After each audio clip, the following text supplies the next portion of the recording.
Hi everyone. So I think the previous panel set the scene really well, looking at food systems more broadly, all the kind of challenges from food loss and waste, getting consumers involved and so on. But now we're going to talk about one specific area that is obviously very important. It's also, as you know, the last session before the drinks, hopefully very regenerating drinks later on. But before that, we're going to talk about regenerative agriculture. So it's the perfect lead to that. Not only regenerative agriculture, but ways in which we can reduce the environmental impacts of farming. So my name is Martin Köring. I'm Senior Manager for Sustainability, Climate Change and Natural Resources at Economist Impact. I mean, you will have seen our logo by now, and you will know that this is obviously part of the Economist Group. We run the events as well, but Economist Impact is much more than that. We bring together all of the capabilities of the Economist Group to engage audience, to influence, to provide insight and innovation.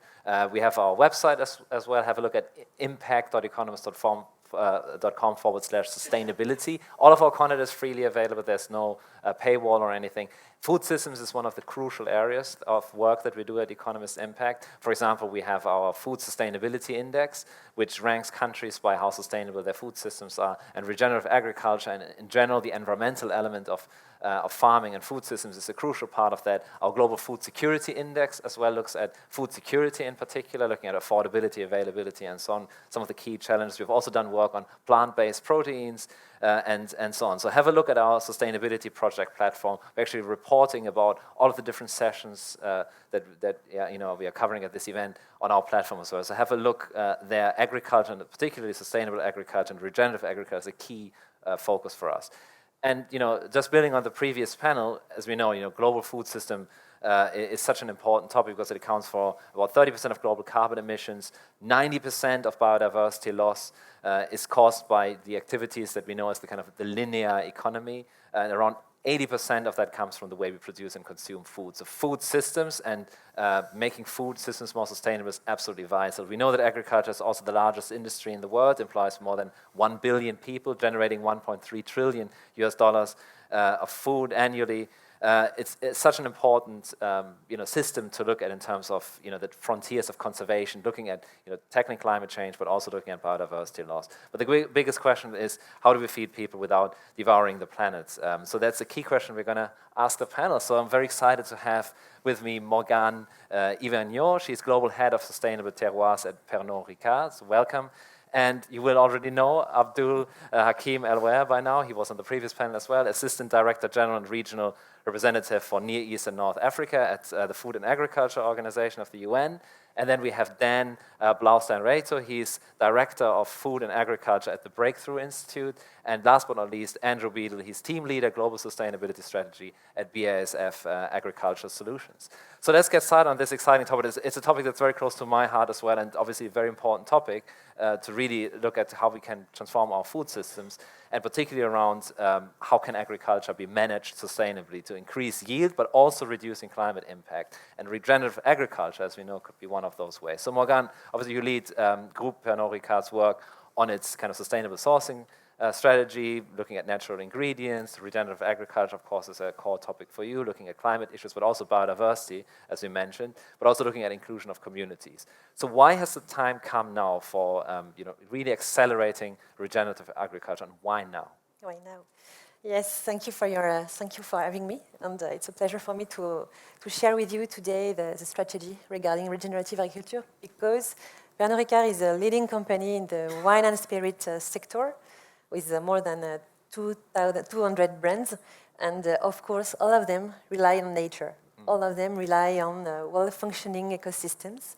And of course, as you said, agriculture is part of the problem regarding climate change, but it should be, and it will be, part of the solution. So for us, regenerative agriculture is a holistic approach that embraces climate, biodiversity, and in the middle, community, well-being, and profitability for communities. So at Pernod Ricard, I try to shake sustainable sourcing practices and to drive the regenerative agriculture transformation within our supply chains, because we rely on more than 350 terroirs. So a terroir is a sourcing location. And this is really a challenge for us, and it is urgent now. This is the reason why it's really now. We need to transform drastically our supply chains. Yes, and you mentioned that it's such an important topic also to bring communities in. And biodiversity and climate is actually that kind of holy trinity in a way of solving the planetary crisis, and that's at the heart of why regenerative agriculture is such an opportunity. Abdul, I mean, you mentioned at the previous panel already some of the ways in which we can address these kind of food system challenges. I mean, obviously, according to the FAO, 1/3 of the world's soil has already been degraded. And so what's FAO's take really on the urgency to accelerate sustainable agriculture, including these regenerative agricultural practices that we have talked about? Well, let me start with I was told that the sound was not clear. I hope it's clear now. Yeah. Let me start with the vision that drives what the Food and Agriculture Organization doing worldwide, and same with the region where I am. And it is to transform the agri-food systems to become more inclusive, more sustainable, and more resilient for a better production and a better nutrition, a better environment, and a better life, leaving no one behind.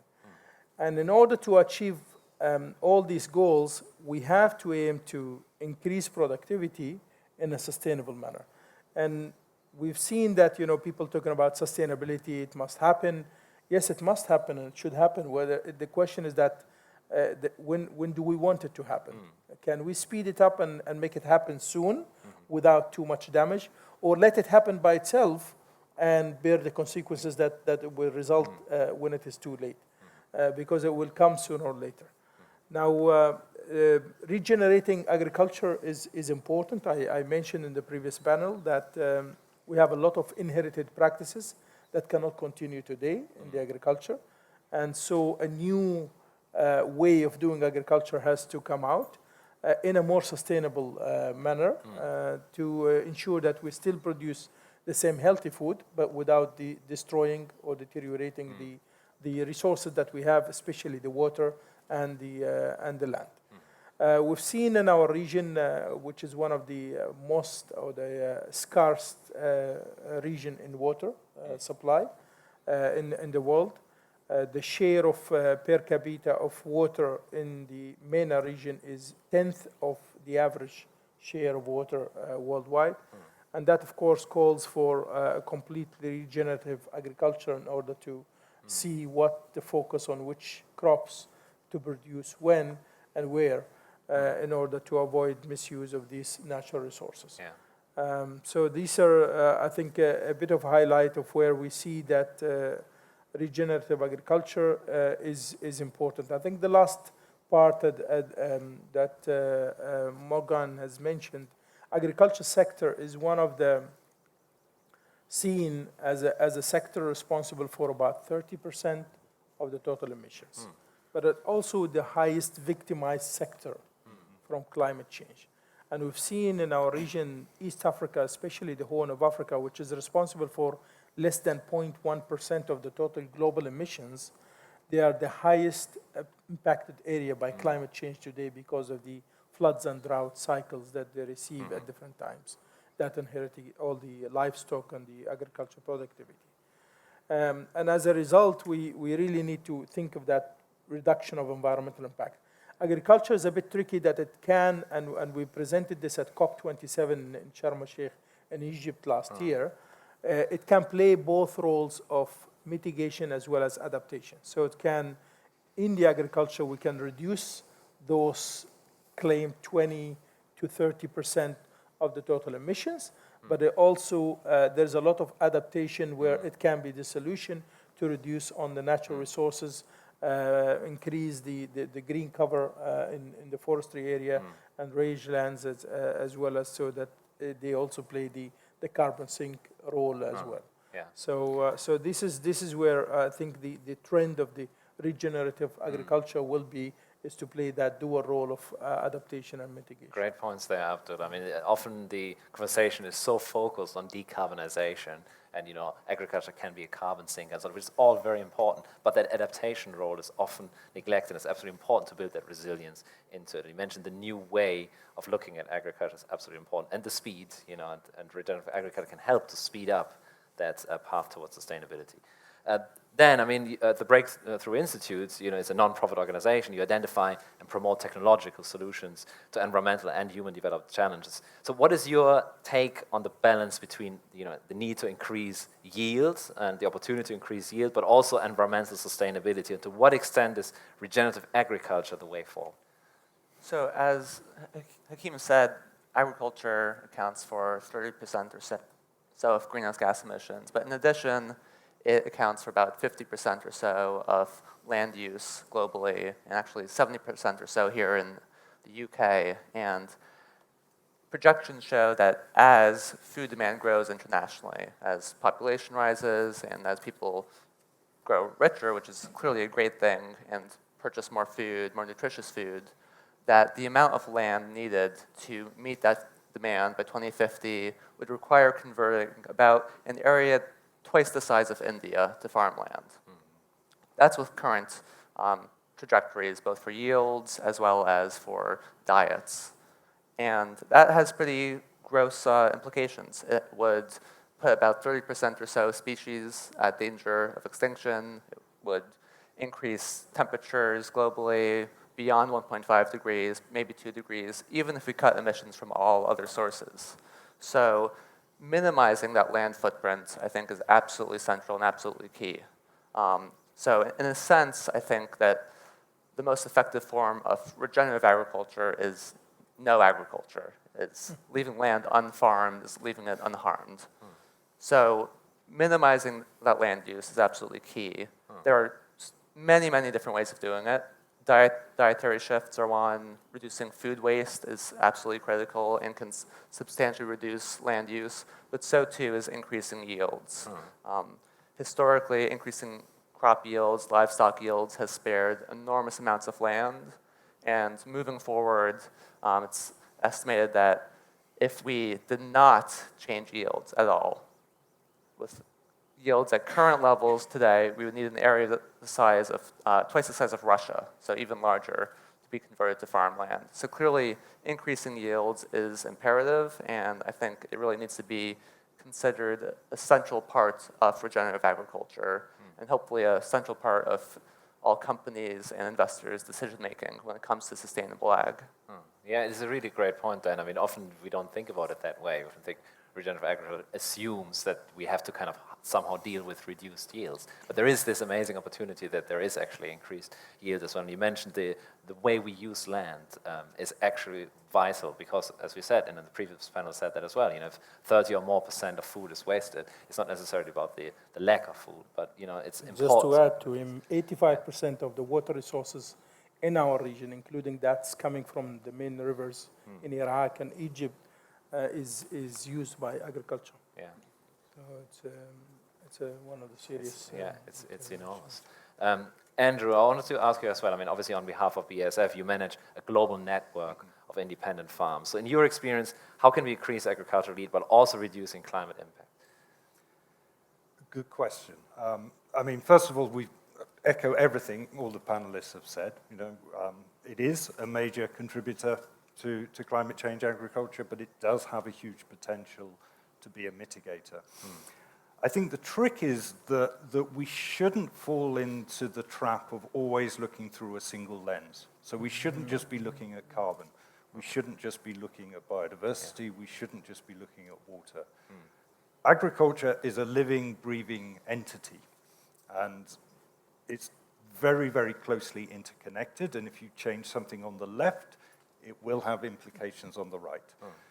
So for me, we've got to take a holistic view, and to me, that really is a good definition of regenerative agriculture. It's just taking the holistic, sustainable view. How can we work on farm to implement it? And as you said, yes, we've had a global network of sustainability farms where we have used them as outdoor classrooms, and we've facilitated peer-to-peer conversations. Because a farmer is more likely to listen to another farmer than he is to me with a fancy PowerPoint presentation. And you've got to make it real. Get them onto the land and have real discussions. And the good news is that whilst we are in climate emergencies or biodiversity emergencies at the moment, the good news is we can fix it. And what we have seen, particularly with biodiversity, is that if you can make even very small changes on a farm, maybe less than 3% of the farm, turn it over to biodiversity, that has tremendous effects on the overall biodiversity that you then get on the farm.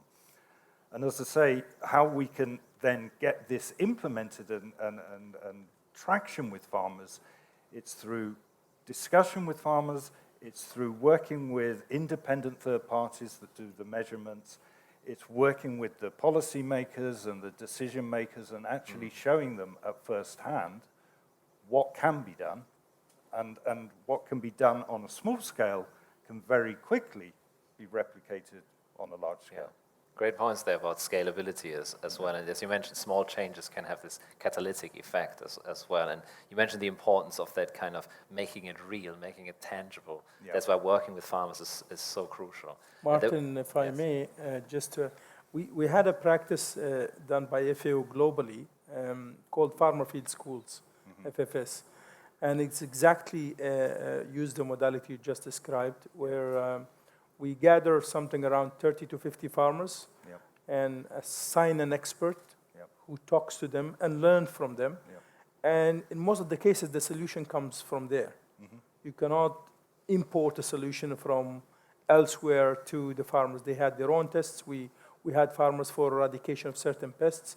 We had now farmers for climate-smart agriculture for the North Delta, where the sea water level is going high, and it's intruding into the groundwater and affecting all the agricultural lands. All the solutions of testing and trying different varieties was coming from the experience of the farmers in the farmer field schools. Great points there, and this kind of on-the-ground learning.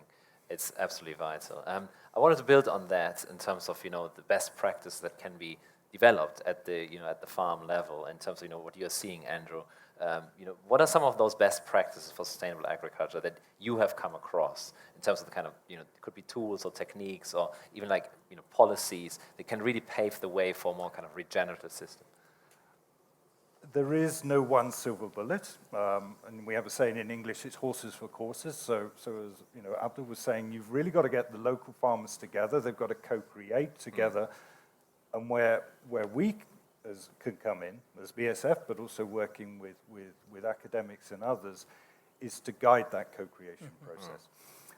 So, for example, we've done a lot of work on soil health, because I actually believe that soil health and increasing soil health is really going to be the key driver that drives regenerative agriculture.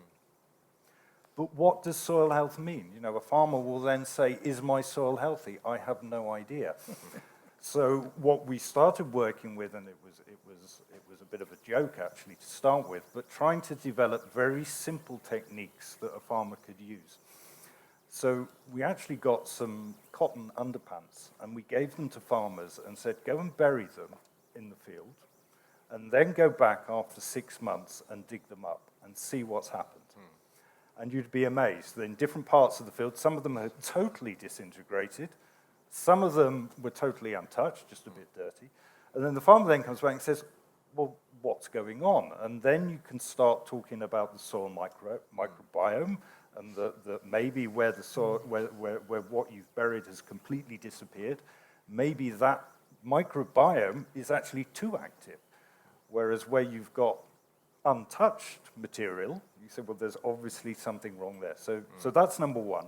Number two is also you need to think about, or we need to think about, sustainable business models for farmers. And I'll give you another example, the skylark. The skylark is almost the typical sound of a British summer. If you walk through fields in the summer in England or the UK, you hear the skylark singing up above. Unfortunately, as with many farmland birds, its numbers have plummeted for a variety of reasons. One of the things about a skylark is that it does nest in the wheat field, for example. But once the canopy has formed, it cannot see where to land to go into it. So if we can then use digital technology and show the farmer that there are parts of that field which are not as productive as other parts, and convince them not to plant maybe in that window, then it acts like a little helicopter landing pad for the skylarking. When it's up high, it can see where it needs to come down to land. It lands, disappears into the crop, and builds a nest. But what we need to do is attribute value across the value chain there to enable all of that to happen. So we've worked with bakers in Germany, where we have developed a skylark bread, which we've sold. They've sold to consumers at a margin, and that margin has then been shared further back down the value chain with the miller, with the farmer, and also with us as well. And it's those sorts of models which will then really drive some of these more sustainable type practices. Great points, Andrew, about that, innovative business models, but really like nature-based solutions in a way, Exactly. right? Harnessing the skylark combined with digital tech, it's amazing. And you mentioned those kind of on-the-ground solutions, really, where you can work with farmers that see the impact of regenerative practice. Then, there's also, talking about tools, techniques, and so on, there's this widespread belief among many governments and agribusinesses that soils need kind of chemical nutrients. How can kind of technological innovation kind of accelerate this kind of momentum for a sustainable food system? And what are some of those cutting-edge innovations that can really move the needle? So I think we're really seeing a transition in agriculture and in many other industries, actually, from a focus on chemistry to biology, certainly. And that does have enormous potential to help farmers and agriculture basically produce more food by harnessing the microbiome, by harnessing all of that active life that's beneath the soil that most people hardly understand, to increase nutrient transfer from the soil and the atmosphere to plants, as well as to increase yields and improve water retention in many ways. But I think ultimately what's at the heart of those innovations and many of the other types of tools that we're talking about here is research. Really, innovation comes from research that stems both from government-funded research as well as the private sector. And we've seen throughout the history of agriculture, the biggest innovations often have their roots in government funding. Synthetic fertilizer, genetic engineering, plant-based meat, all of these things, some of the most important initial research was government funded. And we still see some really exciting efforts to your question here, Martin, of governments like the UK and the US funding projects like the RIPE project. That's one that I'm particularly excited about, where researchers are trying to tweak the process of photosynthesis in plants to make it more efficient. And what they've seen over the course of a number of years of research is that they're able to breed soybeans, as well as other crops, that are up to 20% higher yielding, and in some cases that use water more efficiently, that use fertilizer or nitrogen just in the soil already more efficiently. So these types of tools and projects, we need many more of them, but unfortunately research funding from governments in many countries, in many high-income countries, the UK, US, as well as others, is falling. So I think we really need to see governments and the private sector really work together to reverse that trend and to ensure that we have the investment and innovation that we need for this type of sustainable productivity growth. Definitely, great points there then in terms of the need for that government funding in general, also private funding, because the research can then unlock those kind of amazing tools and techniques, like the revisiting photosynthesis, for example, but also helping to move towards more these biological processes that you mentioned. Abdul, also I wanted to ask you, and in your experience from the work that you've seen across FAO and in your region as well, how can innovation help to spark this shift that we need to see towards more regenerative agriculture? And what are those kind of tools and incentives that work in practice? In fact, again, innovation usually is something that comes from within the community. We launched in November last year during the COP27 the climate smart success stories in Egypt and Jordan as a pilot. And we've gathered solutions that were generated by the farmers in the local communities. as innovative solutions. And we've seen a lot of shift, and that answers the question that always comes, you think that culture will change one day? And I always say, yes, it will change. It's a matter of when. They either need to push it and force it and manage the implications that it creates and make that change happen quicker, or wait for it because it will have to change anyway. And I give a good example. There's a famous, for those who know the Middle East, a famous dish and meal in Jordan called mansaf. For those who've been there, it's for those who know about it, it's based on rice. This area has never grown rice. And I asked the people there, what was it based on? And they said it was based on barley. Why did it change to rice? I said, because of the cost. Barley was very expensive and it could not be grown as much and used. So they have innovatively shifted to rice as a cheaper alternative for the carbs component of that measure that the whole community depends on. And it only happens in the last 20 to 30 years, so it's not something that happened through long generations, which is a good indication that there are a lot of practices that we have today related to consumption of animal livestock and other that would need to change. Part of the innovation that we've seen also is people dealing with the soils turning into saline, so the salinity levels goes very high. And that's not only limited to soils on the seaside, but there are also inland soils that are turning more and more saline. And the local communities realize immediately, and that's where the farmers' early warning system works very well, especially the local ones, that those kind of crops and commodities that they used to grow is not profitable anymore. Only one season for them is needed to shift to something that's more resilient and something that resists more the salinity, the increase of the salinity either in the water or the soil that they have. And I think there is more and more now attention towards the use of biofertilizers for the lands.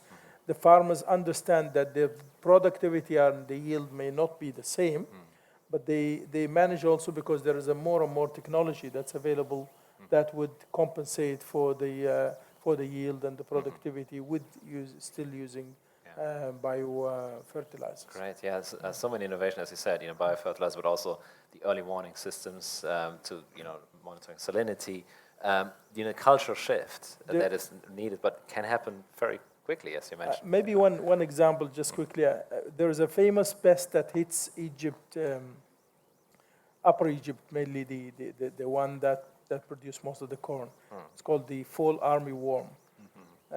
This fall armyworm hits a part of Egypt, of Upper Egypt, called Luxor, which is closer to the north. What did the farmers do is that they went back southwards, because this is a pest that comes from the south. It comes with the wind that's coming from Sudan. And they created what they call early warning farms that detect this pest before it arrives the major area where the major corn production is happening, and so that they can take the necessary measures to eradicate the pest before it spreads out. Amazing. Yeah. That's great. I mean, sometimes we think about early warning system as something super high-tech and sophisticated. As you can see, it doesn't have to be. Amazing. I mean, Morgan, we talked about regenerative agriculture. Less than 15% of the world's cropland is currently cultivated along kind of these kind of regenerative practices that we mentioned. So in your experience, how can we kind of really put this into practice? I mean, how can we really practice regenerative agriculture well? And what are those kind of innovations, techniques that can really benefit nature, but also kind of accelerate this uptake of these practices? Yes, so at Panoreca, what we start always with a baselining, a description, a diagnosis. We go on the ground to identify what are the vulnerabilities and sensitivities on site, because it's not always everywhere a matter of improving yield. We don't have to improve yield everywhere. We have to focus on the key elements that are driving sensitivity for a given sourcing location. So we always try to identify the key points, tipping points maybe that we have to reverse to increase the resilience in the long term. So both for mitigate pressure on ecosystems and people, but also generating more profit and benefits for the populations and of course to secure our business. So we always start with a field diagnosis, and then, of course, we implement trials. We try to test and learn from the field. And the first step, I think, is always to listen to the farmer. We don't want to push a single model from a big corporate company and to impose a new burden for the communities. We just want to open and to dialogue and to listen. They have the knowledge. They know how to do. So for me, it's not always a need for a breakthrough innovation, but more what we call a frugal innovation or nature-based solutions to reverse the trends of putting more pressure on ecosystems and people, and then to identify which kind of techniques. In some cases, if, for example, I take the example of the vineyard in Cognac in France. We know that it's a perennial crop, vineyard, so it's highly sensitive to climate change.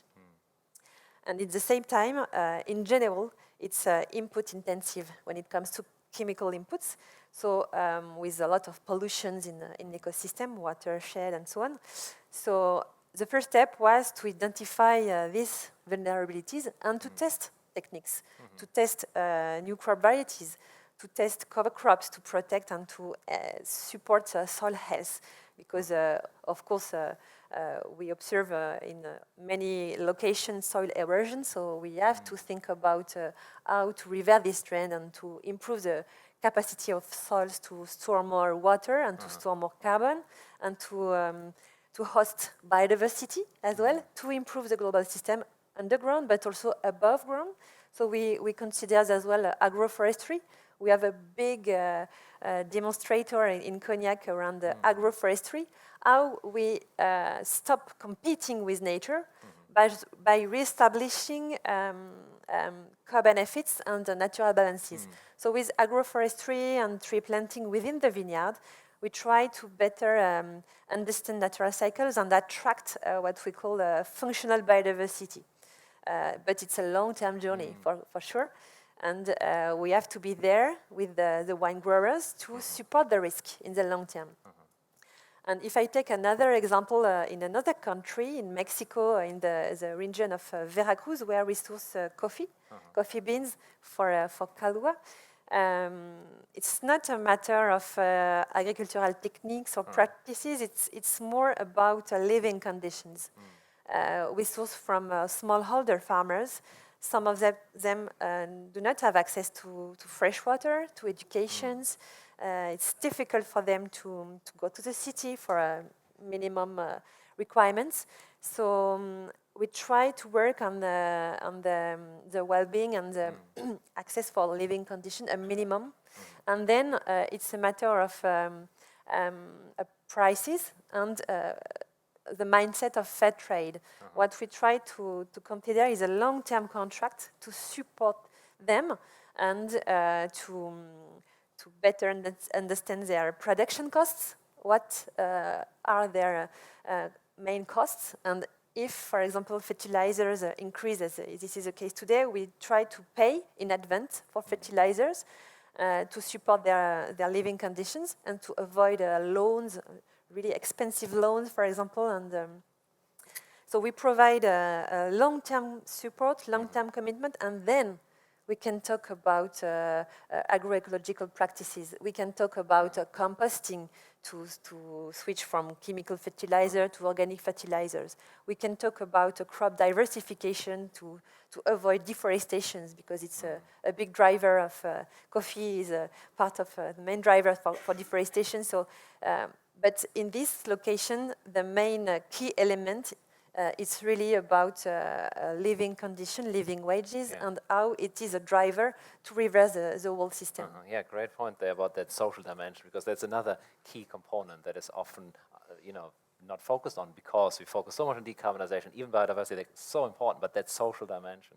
You mentioned the agroforestry innovations there and the listening to the communities and those testing and trying with the communities. That's absolutely vital. We've got a couple of minutes left for questions from the audience. Any burning questions? There's a question there at the back. Please add your name and affiliation. Sure. My name is Siddharth. I work for, we're basically a carbon removal company, and we work quite close with farmers. And like was highlighted before, especially in Southeast Asia, they're quite practical people. I mean, they do care about the environment, but they're very practical. And the thing about a lot of the regenerative agricultural practices is that a lot of the times they don't have immediate impacts in terms of yields. Let's say at least 6 to 12 months with like a marginal impact. So what kind of sustainable economic incentive do we have to convince these smallholder farmers to shift towards regenerative agriculture? Yeah, great question about economic incentives. Yeah. I can touch on that. I think this builds really nicely actually off of your comments, Morgan, because I think companies can really adopt some of the similar practices that you all are using to partner with farmers to provide some of the capital, some of the technical assistance, and other type of support to address either specific challenges that farmers are having, because in many cases they know what's going on their farm the best. They know if they're water constrained, if they're struggling with soil erosion, if they're struggling with nutrients, and what have you. But they nevertheless are often capital constrained and lack the ability to go out and purchase the inputs or machinery or seeds, or even go in and talk to a local researcher or expert who can provide and work with them to help them adopt some of these practices, whether it's cover crops or reducing tillage or some of these other regenerative agriculture practices that are often quite knowledge intensive. You really need to know what you are doing and work with either another farmer or expert who can help walk farmers through that process. Yeah, great points. No, we have this duty as a buyer to support the long term and to provide forecast with them, because in some areas it's not only a matter of premiums. It's a case for smallholder farmers, but in some location where prices are high for grain in Europe, for example, the premium is not enough to transform practices in some cases. So we need to consider other, and this is maybe the space where we need innovation. We need to consider other services maybe, or it's a training, maybe it's a microcredit, or it's maybe a long-term contract, 15 years, for example, to support the transformation, because we know that it takes time to change practices and to absorb the risk for a farmer. Yeah, really great points. Any additional questions here in the front? Thank you. We went from... Could you say your name and... Christian Schwab from a technology school in Switzerland. A few years back, we were very busy listening, making the list of all the things that we're doing wrong. Now we are very busy trying to list what the right things to do should be. And we hear a lot, from inclusiveness to practices to incentives to policy framework, you name it. Is there no time for a next conversation, which is how to create the conditions of change? If we say it's all political, it's all, even education. Education is a political choice. What about having conversation about how to create the conditions of change, like having a political roadmap with political packages and everything? Because we run the risk of running in circles, knowing what should be done, and these things not happening at scale. Yeah, great question. Maybe, you mentioned climate smart agriculture. Well, one of the things that the UN did, it was the convening of the UN Food Systems Summit. And under the UN Food Systems Summit, the agri-food systems were all considered country per country based on their needs. The pathways were developed and presented at that summit. As a result of that summit, an implementation hub is now established at FAO headquarters in Rome, with regional hubs in every region that supports countries to implement that action plan that was agreed to transform their agri-food systems. So there is a momentum owned by the countries. Of course, financing is still a question. There are a lot of the donors are coming in to finance this process to ensure that countries do transform their agri-food systems to make it more sustainable and more resilient, given the ongoing changes. So that is at least a momentum that should be supported. And I think the engagement of the stakeholders remains important, especially the private sector investors and the NGOs at the rural transformation are key to make these pathways be implemented in a successful way. Amazing. Thank you very much. Unfortunately, we'll run out of time. I know there will be more questions, but the conversation will continue during our regenerating networking drinks, of course. So we have heard that the need to look at the three impacts really of the food system: climate, biodiversity, and communities. And we heard about some of those great innovations on the ground, working with farmers, those kind of local innovations. They don't have to be super high tech. They can be about business model innovation. They can be about really, developing those kind of solutions that work on the ground. That sometimes require a bit of time, but sometimes they can also be small changes that can be catalyzed. We heard about the need for resilience, really like nurturing soils, but also the need to kind of look at also increasing yields, and that regenerative agriculture can play a part in that, as well as climate smart agriculture that we heard about. And really looking at those innovations as well that go beyond that. And you mentioned, for example, Dan, the efficiency of photosynthesis, all these kind of things. But for that, you also need funding. We need the focus on research and the political roadmap, which has started to be developed. And that social dimension is also crucial when we talk about food systems and regenerative agriculture. Focus a lot on biodiversity and climate, but the social dimension is really crucial. Thanks a lot again, Morgan, Abdul, Dan, and Andrew as well. Thank you very much, and thanks everyone for your questions.